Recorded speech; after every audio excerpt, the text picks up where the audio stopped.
going on with y'all, man? It's Black Balloon, and I'm finally coming back with another video. So y'all already know what's going on. Alright, y'all. Felt good to say the introduction. It's been a long 2 weeks.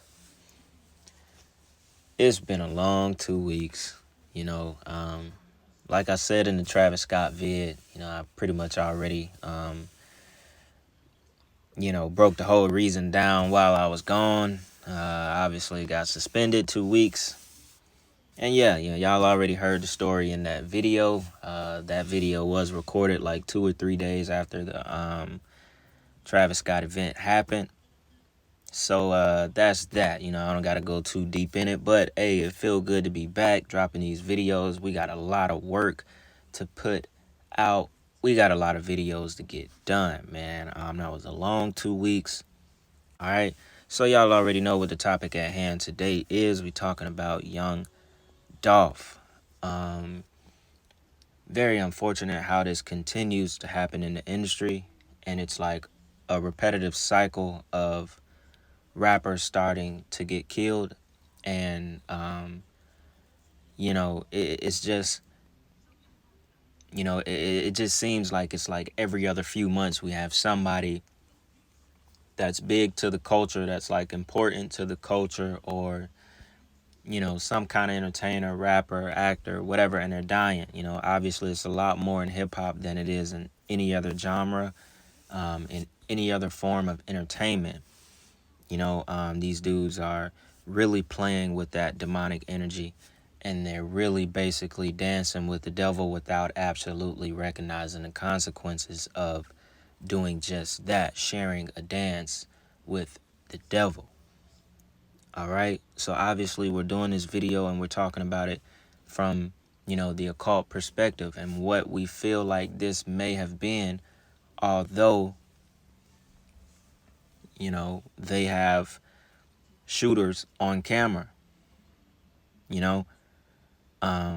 So we're just going to talk about Empire, the distribution label. We're going to talk about Dolph. We're going to talk about the artists that have died, that was signed to Empire, and just kind of try to link a few things together and see what we got going on.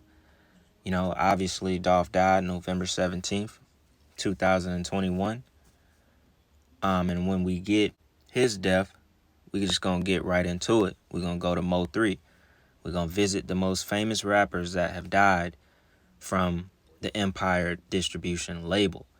I don't know if they're just like a complete label. Obviously, they have multiple artists, but I think they're just more of a distribution label and not an actual whole label, because most of these artists were signed to actual labels, like XXX Tentacion.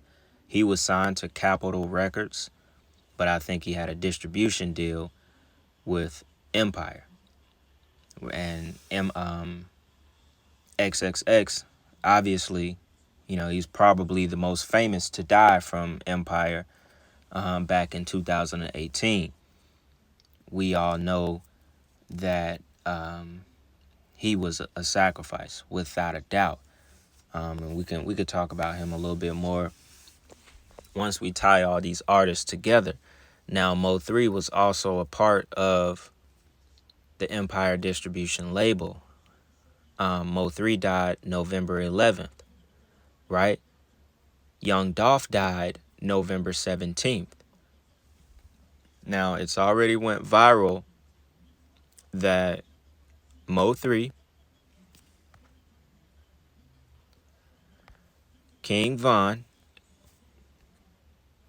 and Young Dolph all died in the same month, in November. Now, Von died November 6, 2020 here in Atlanta. Mo 3 died November 11th. Young Dolph died November 17th. That is almost exactly 6 days apart from each other on each death. The thing is, Mo 3 died November 11th. So that puts 5 days in between Von and Mo 3, but it does put 6 days in between Mo 3 and Young Dolph. So that was almost a 666 right there. Very close. Very close. Because when I saw this and it started going viral that they all died in November, and when you look at the dates, I was just like, wow, because I saw Dolph and Mo 3 death dates first, and I was like, damn, that's 6 days apart. But then Von was only 5 days apart from Mo 3. But it still doesn't change the fact that these three, key number 3, they all died in the month of November. So we get King Von, Young Dolph, Mo 3, XXX, all tied to Empire, and they're all gone in very, suspicious manners. In our minds, we all think every last one of them was sacrificed. Now, I know for a fact Von, XXX were definitely sacrificed. I think Young Dolph was sacrificed as well. Mo 3, honestly, I don't know. Mo 3's, his may be, the biggest toss-up, rather he was sacrificed or not, because he literally got chased down on the highway, and there's a lot that goes into his death that I'm not really going to get into in this video. But Von, I did a video back, way back when this happened with Von, and I probably could have did another video on him just to really let y'all know that definitely was a sacrifice. He didn't do all the shit he did in Chicago. Dude is murdered up toward like 8 people. Was really supposed to have been in jail. He was supposed to have been in jail for life, but he just luckily he luckily beat a case where he had murdered someone outside of like a party or outside someone's house. Luckily he beat that case, which freed him for good, and he ended up becoming King Von. You know what I'm saying? So I'm just saying all that to say that he didn't do all the shit he did in Chicago. In the simplest terms, he didn't do all that shit, escape all that shit, and then come here to Atlanta and just end up getting killed and shot by Lil Tim and, that whole little crew shit. Not to mention he died on November 6th here in Atlanta, where the Occult has literally, damn near made this their like second home. They pulled Von to Atlanta. They got him out of Chicago so they could set him up for a sacrifice for Lil Durk. It was pretty simple. That what I talked about it in the video long ago, but that wasn't none of that shit. That shit was not organic. That wasn't a beef. It wasn't just some shit that just sporadically happened. You know what I'm saying? They knew Von was going to die that night. The manager knew Von was going to die that night. It was completely set up. And the same with XXX. He was completely a sacrifice. Without a doubt. And all of these artists has ties to Empire, the distribution label. Now here's a picture of I'm guessing 2 of the 4 guys. I don't know if they said it was 2 or it was 4 guys. Might have just been 2. That are supposedly, they killed Dolph. Now, when you look at these pictures, you look at this as like, okay, this is some street shit. You know what I'm saying? You got two black dudes in Memphis, you know what I'm saying? You like, okay, Dolph, who knows what the hell Dolph had going on, what he was involved in, what kind of beef he had going back and forth with whoever in the city of Memphis. So on the forefront of it, you'll look at it as, okay, this some hood shit, you know what I'm saying? There's some beef shit, and that's all it is. You're not really thinking about it in any other way, because you just couldn't imagine that to be from a rapper who's not really, to you, not really involved in the occult. But the thing is, with young Dolph, you have to remember who Dolph was basically connected to family-wise. I think Key Glock was one of his cousins. Also, y'all have to remember that Juice WRLD was young Dolph's cousin as well. You got to remember that. If I'm not mistaken, Dolph was born in Chicago. Him and Juice WRLD were cousins. All right, y'all. I'm finna sell my soul. I'm gonna hit y'all when I'm through. I'm gonna be rich as hell. All right. This nigga tripping, bro. I told him, bro, man, he trying to sell his soul, man. Look, Juice selling his soul. They ain't take too long, Illuminati, man. What'd you say, Coop? Juice WRLD was sacrificed. Juice WRLD didn't overdose on whatever the hell they said he overdosed on. Fentanyl or whatever the case it was. Remember, we just talked about this in the Eyes Wide Shut video. When they tell us that they OD'd, they didn't OD off a drug. They were actually sacrificed. They told y'all in the Eyes Wide Shut movie. That is them telling y'all the truth. It's not just a movie. They're actually telling you what happens. They give it to the fans and the public as an OD. But behind the scenes, that person was really sacrificed. That person is dead. Juice WRLD is not alive. He's dead.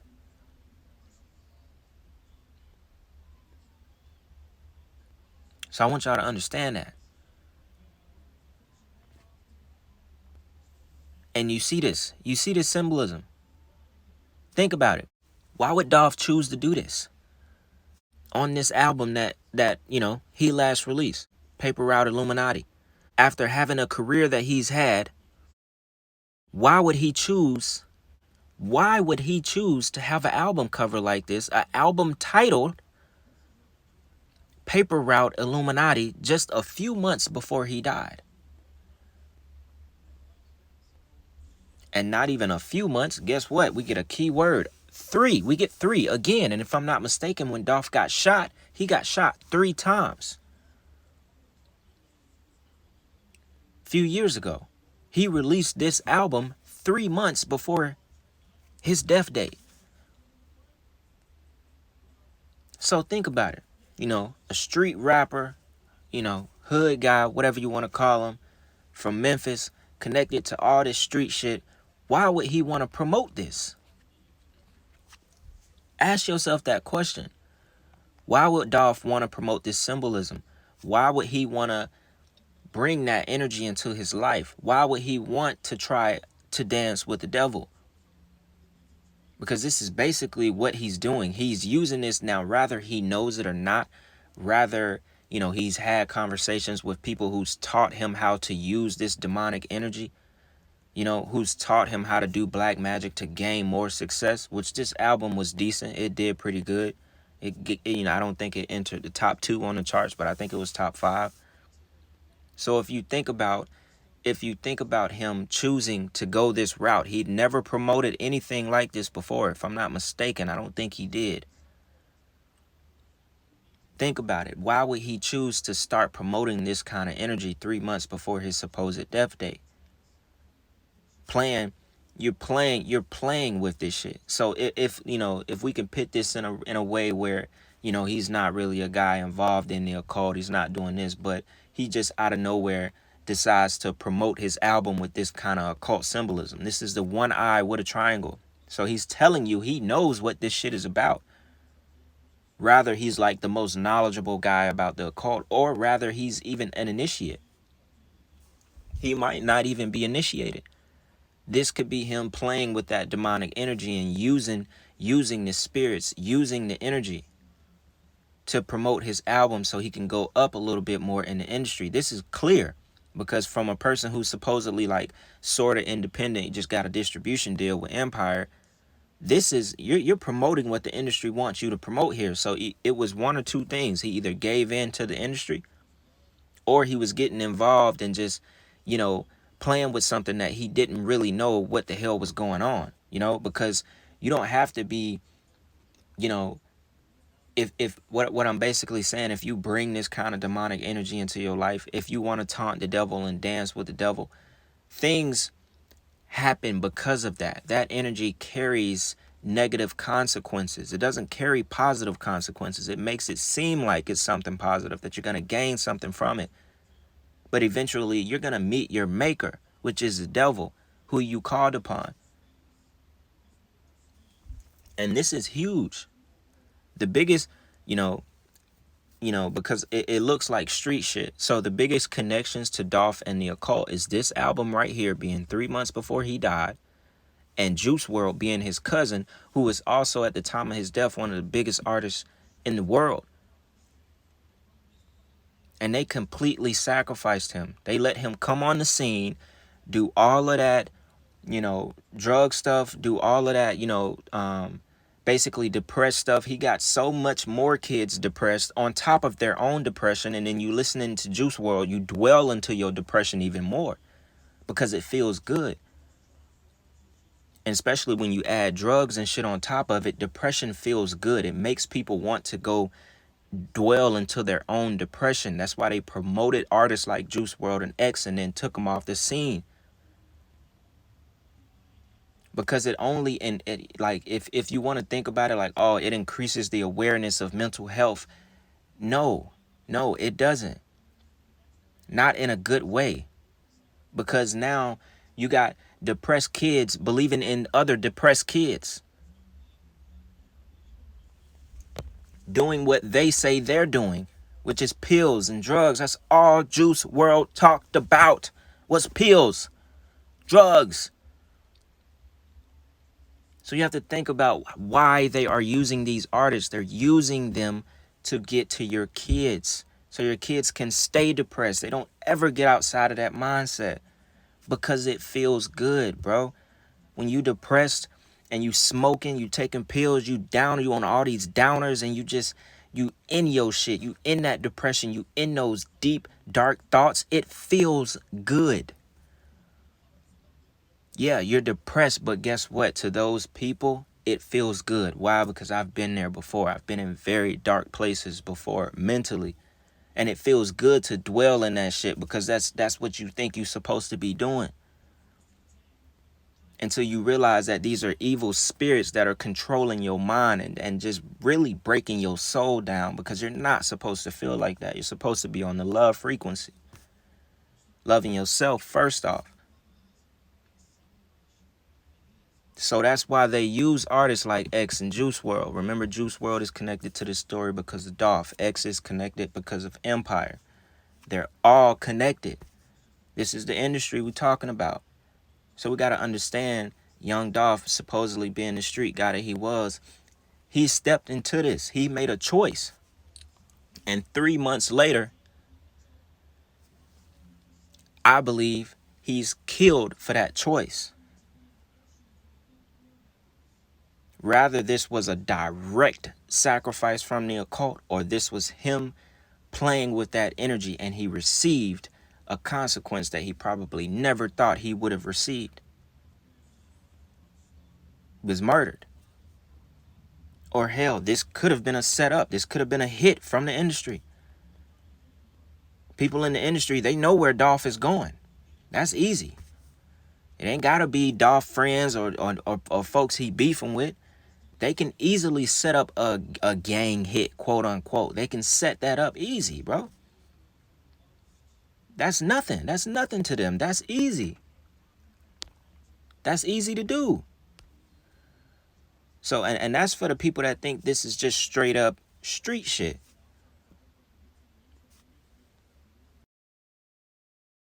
All right, y'all. Now, the last thing I want to get into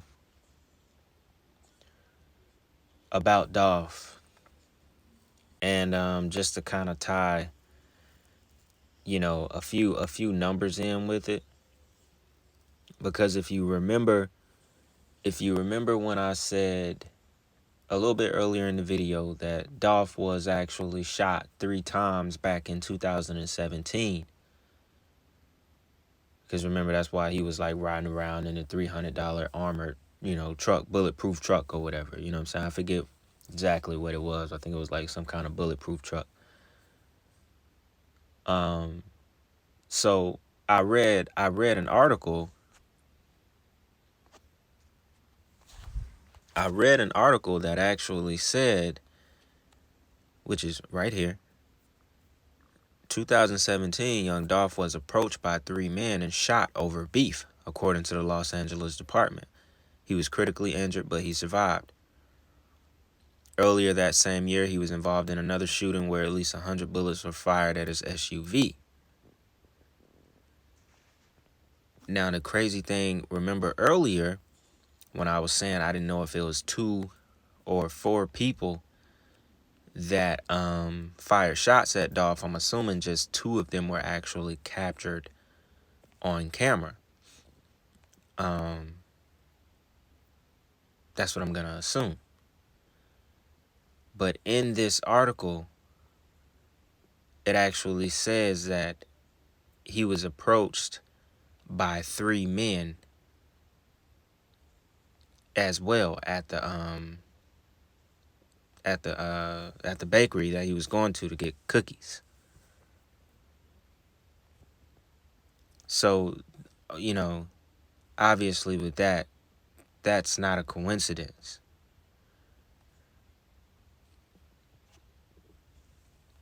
That also, when he just got murdered, it was by 3 men that were basically there to kill him. Now, the crazy thing about this entire, story, obviously Dolph died at 36 years old. He released that album 3 months before he died. 3 men were there on scene to kill him. He was also approached by 3 men in 2017, and they shot him. Then that same day that Dolph died, within 6 hours in Memphis, all within 6 hours of each other that same day, 3 other people were murdered. In Memphis.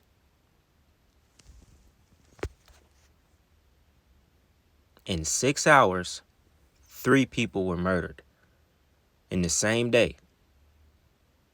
What does that also give us that relates back to Dolph? 3 and the 6. He died at 36 years old. That's crazy, right? There's no coincidence. That just goes to show you that the occult is very strong in Memphis.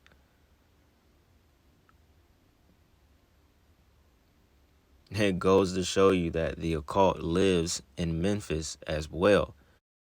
All right, y'all. Now, here are basically some occult connections to the word Memphis and the city of Memphis in itself.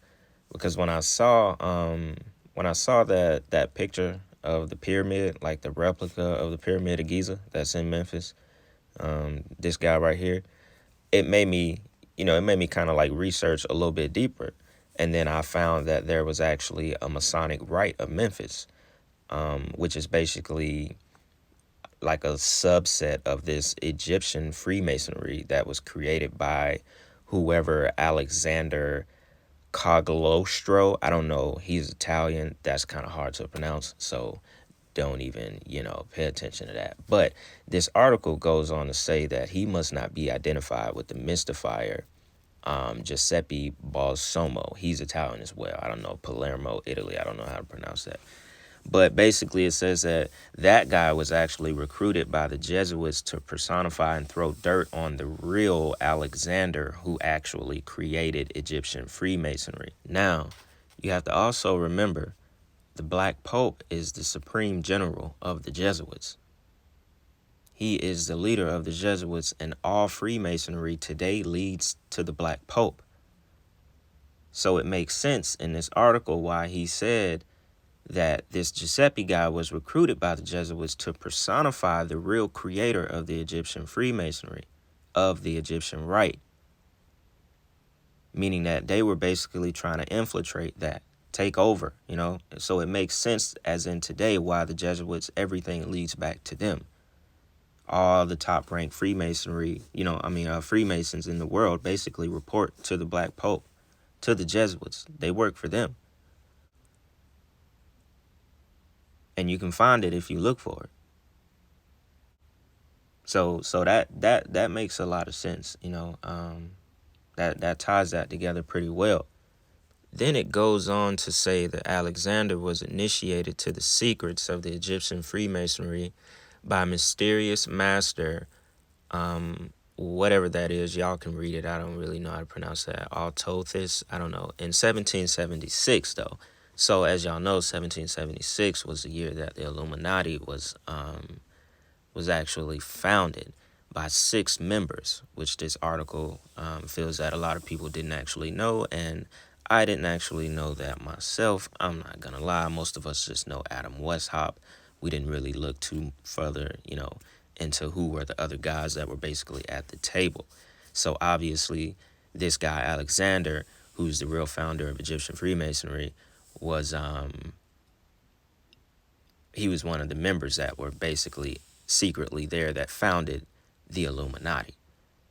And once again, this is all relevant to tying occult connections to the word Memphis and to Memphis and the city itself.